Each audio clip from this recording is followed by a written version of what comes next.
Well, good evening. If we haven't met before, my name is Stephen. Welcome to church this evening. I get to serve as pastor here at All Saints. What a joy it is to be able to share this full Christmas Eve service together in this space for the first time in 4 years. There's a reading ahead with a somewhat well-known line expressing a sublime truth in very, very simple words. The Word became flesh and made his dwelling among us. Or you could translate it very literalistically. The Word became flesh and pitched his tent among us. Amid all the extraordinary things claimed about Jesus, this is one of the most sublime, I think, and yet it's stated so simply and succinctly. I do wonder, for John, the writer, how many decades of talking about his own friend and master did it take for him to formulate this deep truth this way? I think it's fully worth taking time together to reflect just on those first 4 words. The Word became flesh. We'll begin with flesh. What is it about our common human flesh?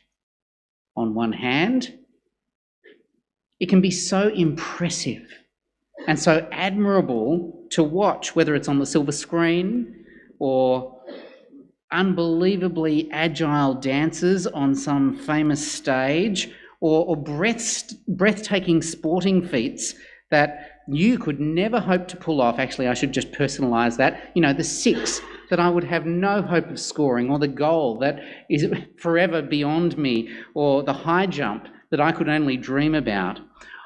On one hand, our common human flesh can be so admirable and so impressive. At the same time, it can be so repulsive and, truthfully, disgusting. I remember times as a young adult when friends would visit our home and they'd spot one of my wife Julie's medical textbooks and they'd pull them out. Oh, can we see that book again? They'd pull it out and there'd be page after page after page of what can go wrong with human flesh. And you can imagine the gory photographic detail. It'd be, oh, yuck. Oh, yuck, you've got to come and see this. Oh, yuck. And both are true about our common human flesh. Our flesh can be so astonishingly strong, growing a baby and then giving birth, courageously defending and protecting the weak. On the other hand, our flesh can be so pitifully frail. All it takes is a microscopic virus or a malformed cell or even just a month of inactivity. We dress up our flesh both to celebrate it and to hide it. The human form that may be so elegant as a sculpture is then put to lascivious use in advertising. You know, are they selling the girl or the necklace or which is it? The very same bodily human form that you've been given can be used for such tender expressions of faithfulness and love and affection and pleasure, and yet it can also be used for anger and malice and vengefulness. So there's the fist or the hug. Same flesh. The spiteful tongue lashing. Tender words of care. Same tongue. Do you feel this with me? Our common human flesh is such a conundrum. It's so good, yet it's so gnarly. It's so exquisitely formed, and yet so deeply deformed. It's like we're all meticulously carved out of the same wonky timber. It's capable of amazing feats and yet also devastating wounds. As we now fully appreciate, it's so much better to interact in the flesh, you know, being able to read body language. And I always think, if I've only met someone on Zoom, I wonder how tall they are. In the flesh, it's so much better.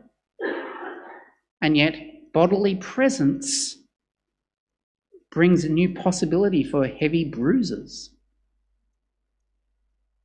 One of the widespread ancient views about our flesh is that the body is a prison house for the soul.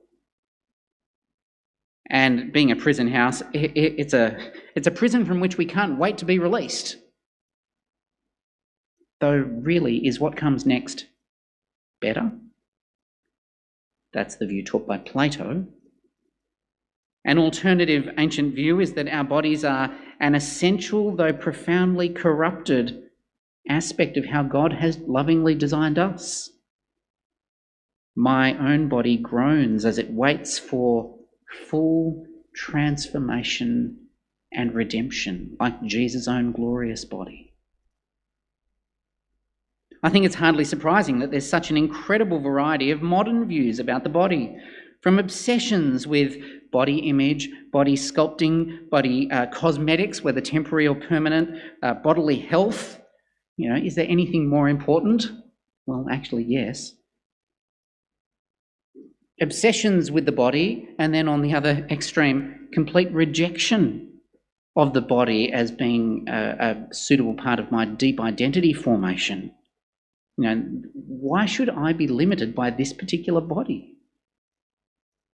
And isn't courageous rejection of my body, surely that's the pathway to transcendence? Which curiously sounds a little like Plato. The truth is, this human flesh of mine is gloriously and lovingly tailor-made for me, just as yours is gloriously and lovingly tailor-made for you. And yet now, tragically, it's destined to return to dust. That's the truth. Human flesh is so precious, yet so ordinary. It's so strong, and yet so frail. It's so grand, and yet so doomed. How can this flesh possibly be a home fit for divinity? John deploys the title "the Word" like a virtuoso first century truth teller. In the first century, if you'd been raised in the ancient Greek way of thinking, which was so common across the Greco-Roman world, this terminology, the Word, it means something like the soul of the universe, the supreme cosmic principle. If you'd been raised in the ancient Hebrew way of thinking, which was the main alternative that Rome made special allowance for, this concept, the Word, it means something like God's pure action in speech. God's ever pure, ever holy, ever creative action in speech. Or perhaps another way of saying it, the Word is like the perfect self-expression of God Most High.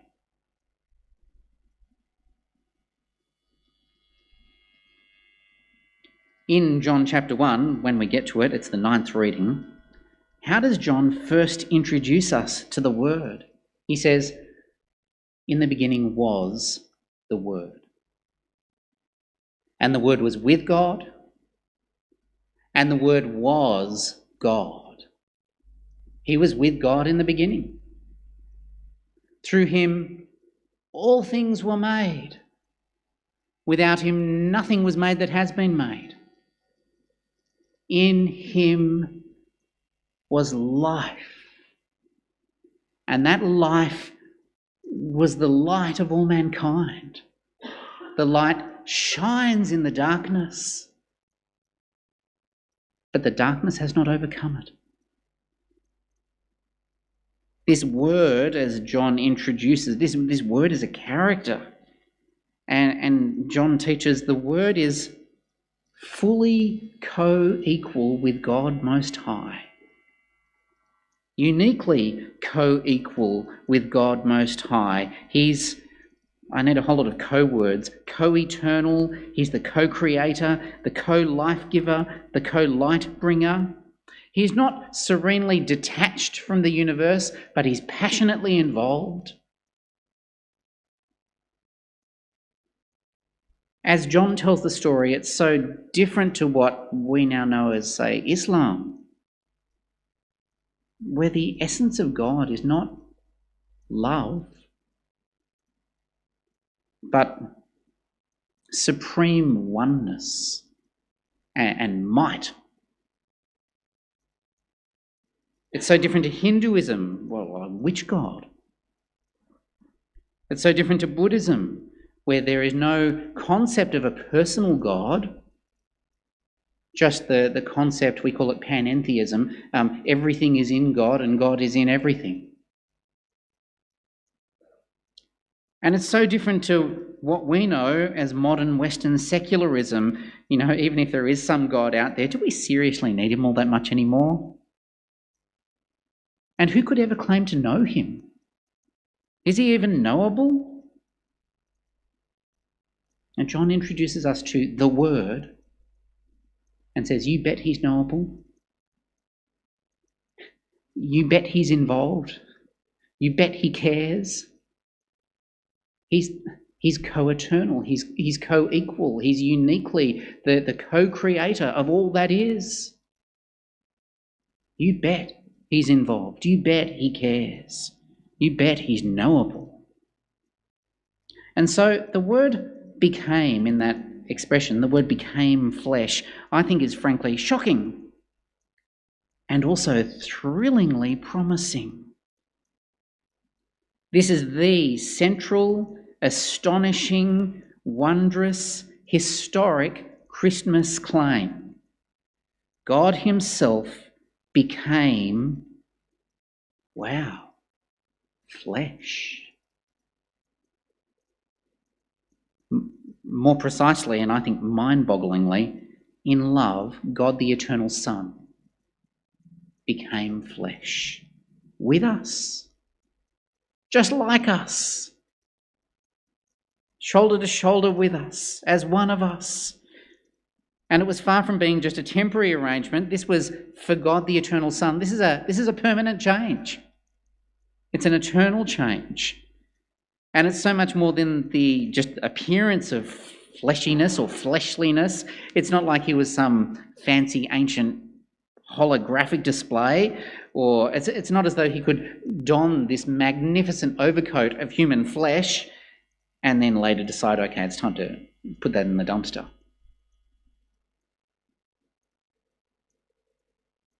In this holy moment, the one who always is now irreversibly becomes something new. God in flesh. Theologically, the word is the incarnation. You know, like seeing someone in the flesh at last, after endless years on Zoom. To encounter God in flesh, declares John, is an experience of his glorious, unmediated presence. And here he is now breathtakingly close. John 1:14, the Word became flesh and made his dwelling among us. And John, as an eyewitness, can say, we have seen his glory, the glory of the one and only who came from the Father, full of grace and truth. And do you see it? Above all the rest of creation, he honours us. He honours us as he joins us fully in our human condition, yet without sin. You can say, here is human flesh as human flesh was always designed to be. The Word became flesh. He shows us the value and preciousness, also the essential similarity of all of our bodies.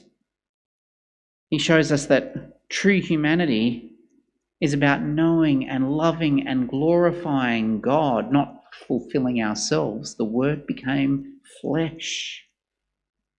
And for him to become flesh is it's an extraordinary act of self-emptying. It's so noble, so humble, and now so frail, so limited, can only be in one place at one time, so lowly, so vulnerable, so harmable, so killable, which turns out to be the turning point. The Word became flesh. John boldly declares this sublime truth in such simple words. God, the eternal Son, became flesh with us, like us, for us, as one of us. The long-promised, one-of-a-kind title, Emmanuel, means, well, very literalistically in Hebrew, Imanu means with us, El, God, with us, God. God with us. Now you might ask the question, why would you go to all that bother, Jesus? Why bother? And it turns out that his historical bodily incarnation is the indispensable vessel for God to reveal himself as never before and to reconcile, to redeem all who will receive Jesus as he truly and uniquely is, God, the eternal Word, become flesh. As you leave tonight, on our welcome desk near the door where you came in, we have some takeaways. I hope you'll take at least one, but we have two to choose between. No, you can take both. First one is a little leaflet entitled A Breathtaking Moment, and this explores the miracle of God in flesh, and I think it's another way of reinforcing and digesting, maybe even sharing some of what's happened here this evening. Even better, I would suggest taking this, it's a little 13-page booklet. So this is Christmas. And what's the idea behind the book? We live in a world of walls. We live in a world of walls between people, between countries, between social groups. We live in a world of walls. What does it take to break them down? So please take one of them, then come and let me help you follow Jesus. I would love to help you.